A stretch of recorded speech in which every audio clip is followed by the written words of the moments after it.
राम के घर से ऑफिस के रास्ते में हनुमान मंदिर पड़ता था। श्री गुरु चरण सरोज रज, निज मन मुकुर सुधारी, बरनउँ रघुबर बिमल जसु, जो दायक फलचारी। राम रोज ऑफिस जाते हुए और वापस घर आते हुए मंदिर के पास बाइक रोककर बाहर से ही हाथ जोड़कर नमस्कार करता था और फिर बाइक स्टार्ट करके ऑफिस चला जाता था। बुद्धिहीन तनु जानिके, सुमिरो पवन कुमार, बल बुद्धि विद्या देहु मोहि, हरहु कलेस विकार। मंदिर के पास रुककर मंदिर के बाहर से ही ईश्वर को नमन करना राम के दिनचर्या में आ गया था। एक दिन बहुत बारिश हो रही थी, ट्रैफिक काफ़ी ज़्यादा था। कुछ ऐसा हुआ कि राम मंदिर के पास ट्रैफिक से निकलकर रुक ना पाया और ठीक से हनुमान जी को नमस्ते ना कर पाया और मंदिर से आगे निकल गया। लेकिन उसे मंदिर के पास ना रुकने का काफ़ी अफसोस था। पर यह क्या, थोड़ा आगे निकलते ही राम को लगा मानो कोई उसकी बाइक के पीछे आके बैठ गया हो। राम का ध्यान जैसे ही पीछे की तरफ गया तो एक आवाज़ उसके कान में गूंजी, बच्चा हम हनुमान हैं और आपसे नाराज़ हैं। आज आपने रुककर हमें नमन नहीं किया। राम मानो गिड़गिड़ाते हुए बोला, जी वो हनुमान जी, आज ट्रैफिक की वजह से आगे से ध्यान रखूंगा। आगे से ध्यान रखना बच्चा। और मानो हनुमान जी बाइक से उतरकर अंतर्ध्यान हो गए हों। राम काफ़ी डर गया था। पूरा दिन उसके दिमाग में हनुमान चालीसा चल रहा था। अगले दिन सुबह फिर राम ने ऑफिस जाते हुए मंदिर के पास रुककर हनुमान जी को नमन किया और बाइक चलाकर चला गया। फिर एक दिन राम सोचने लगा कि वो इतना क्यों डरने लगा है, कहीं ये उसके मन का वहम तो नहीं। अगले दिन राम ने अपना रूट चेंज कर लिया और दूसरे रूट से ऑफिस जा रहा था। कुछ दूर चलने के बाद आज फिर राम को लगा मानो हनुमान जी बैक सीट पे आके बैठ गए हों।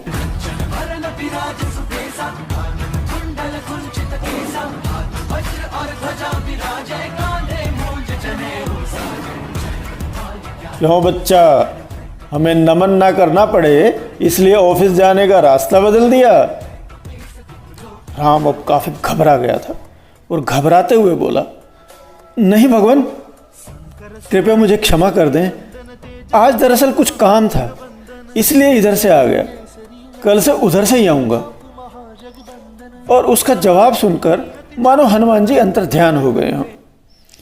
अब तो राम काफ़ी ज़्यादा घबरा गया था और उसी दिन शाम को अपनी घबराहट का निवारण करने के लिए राम एक गुरुजी के पास गए और उन्हें अपना पूरा वृतांत सुनाया। गुरुजी ने शंका निवारण करते हुए उत्तर दिया, बेटा राम, एक बात गांठ बांध लो, ईश्वर भय से नहीं प्रेम से मिलते हैं। ईश्वर हमसे प्रेम करते हैं, हमें भयभीत या दंडित नहीं करते। इसलिए ईश्वर के प्रति अपने मन के भय को दूर करो और उन्हें प्रेम करो, तभी ईश्वर के नज़दीक जा पाओगे। राम को गुरुजी की बात समझ में आ गई और वो सोचने लगा कि किस तरह से अपने अंदर के व्याप्त भय को दूर किया जाए। काफ़ी आत्मचिंतन के उपरांत राम ने एक निर्णय लिया और अगले दिन सुबह सुबह राम ने घर छोड़ दिया। एक घने बयाबान जंगल में जहाँ शेर, चीते, बघेरे और जहरीले नाग रहते थे, वहाँ जाकर राम ने एक झोपड़ी बनाई और रहने लगा। पहले तो राम बहुत डरता था। शेर की आवाज़ सुनकर उसका दिल दहल जाता था। जहरीले नाग अपने आसपास देखकर राम बहुत डर जाता था। पर धीरे धीरे राम ने अपने आत्मविश्वास को जगाया। अब उसे शेर की दहाड़ डराती नहीं थी। जहरीले नाग उसके आसपास घूम के चले जाते थे। जंगली जानवर उसके दोस्त हो गए थे और उसके अंदर का भय अब मानो समाप्त हो गया था। वो बिना भय के जंगल में कंदमूल खाकर रह रहा था और ईश्वर की स्तुति कर रहा था। को आतुर विद्यावान गुणी अति चातुर राम काज करबे को आतुर प्रभु चरित सुनबे को रसिया प्रभु चरित सुनबे को रसिया राम लखन सीता मन बसिया। धीरे धीरे राम की ख्याति आसपास के इलाके में फैल गई और राम अब बाबा राम बन गए थे। उनकी ख्याति सुन एक नौजवान साधु उनसे मिलने आए। बाबा राम झोपड़ी के अंदर ईश्वर भक्ति में लीन थे। ये देख नौजवान साधु ने बाबा राम को बाहर से ही नमन किया और झोपड़ी के बाहर ही बैठ गए। कुछ समय पश्चात जब बाबा राम बाहर आए तो उन्होंने देखा कि एक नौजवान साधु बाहर काफ़ी डरा सहमा सा बैठा उनकी प्रतीक्षा कर रहा है। बाबा राम बोले, कौन हो बालक और यहाँ क्यों आए हो? नौजवान साधु बोला, हे बाबा, मेरा नाम साहिल है और मैंने आपकी काफ़ी ख्याति सुनी है। बस मेरा भी कुछ मार्गदर्शन कर दीजिए कि किसी तरह से मैं भी ईश्वर के नज़दीक आ पाऊँ। बाबा राम मुस्कुराते हुए बोले, बेटा, ईश्वर को पाने का एक ही मंत्र है, ईश्वर से डरना नहीं है, उन्हें प्रेम करना है। ईश्वर को प्रेम से ही जीता जा सकता है। बाबा राम बोल रहे थे कि तभी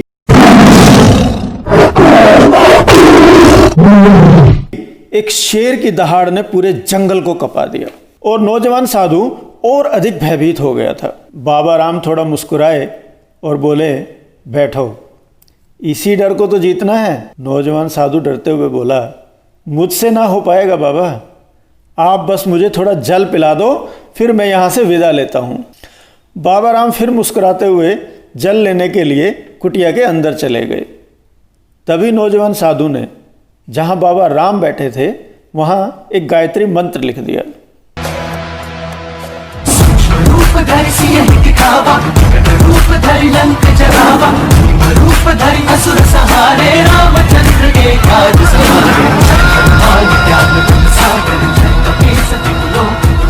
बाबा राम कुटिया से बाहर आए और जल वाला कलश नौजवान साधु को पकड़ा दिया और स्वयं बैठने लगे कि तभी बाबा की नज़र वहाँ ज़मीन पर लिखे गायत्री मंत्र पर पड़ी और वो घबरा कर पीछे हो गई। अब मुस्कुराने की बारी नौजवान साधु की थी। मुस्कुराते हुए नौजवान साधु बोला, क्या हुआ बाबा, बैठिए ना। अरे मूर्ख, बाबा साधु चिल्लाए, तूने यह गायत्री मंत्र क्यों लिखा? नौजवान साधु मुस्कुराते हुए बोला, पर बाबा, अभी तो आपने बोला कि ईश्वर से डरना नहीं है, उन्हें प्रेम करना है। पहले भी आप किसी धार्मिक स्थल के सामने से गुजरते थे तो डर जाते थे और आज भी आप एक गायत्री मंत्र से डर गए। शेर, चीते, नाग से डरना तो स्वाभाविक है क्योंकि हमारा स्वभाव ईश्वर ने ऐसा बनाया है और अगर हम इनसे नहीं डरेंगे तो ये हमें खा जाएंगे। लग रहा था मानो नौजवान साधु बाबा राम को कुछ समझाने की कोशिश कर रहे हैं। नौजवान साधु आगे बोला, देखो बाबा राम, यदि मैं रेल की पटरी पर हूँ और एक तरफ से ट्रेन आ रही है, यदि उस वक्त मैं ये सोचूं कि मुझे इस ट्रेन से नहीं डरना है तो वो ट्रेन मुझे मार देगी। इसलिए इस डर पे नहीं, ईश्वर से डर पे विजय पाना है। किसी भी स्थान को पवित्र करना है तो वहाँ पवित्र मंत्रों को लिखा जाता है, उनका उच्चारण किया जाता है, जिससे वो स्थल पवित्र हो जाता है। और हमारे धर्म ग्रंथों में भी लिखा है कि मनुष्य को पवित्र स्थान पर ही रहना चाहिए और हमारे तो हर घर में मंदिर बने हुए हैं, तो फिर मंत्रों से डर कैसा? यदि ईश्वर के प्रति अपने भय को नियंत्रित करना है तो किसी जंगल में खतरनाक जानवरों के बीच कुटिया बनाकर नहीं, ईश्वर से प्रेम करके ही हम ईश्वर के प्रति अपने भय को नियंत्रित कर सकते हैं। हमें स्वाभाविक भय को नहीं, अस्वाभाविक भय को जीतना है। और इतना कहकर नौजवान साधु बाबा राम को प्रश्न शून्य करके चले गए। लाए संजीवन लखन जियाए, श्री रघुवीर हर्षि उर लाए। रघुपति कीन्ही बहुत बड़ाई, तुम मम प्रिय भरत ही सम भाई।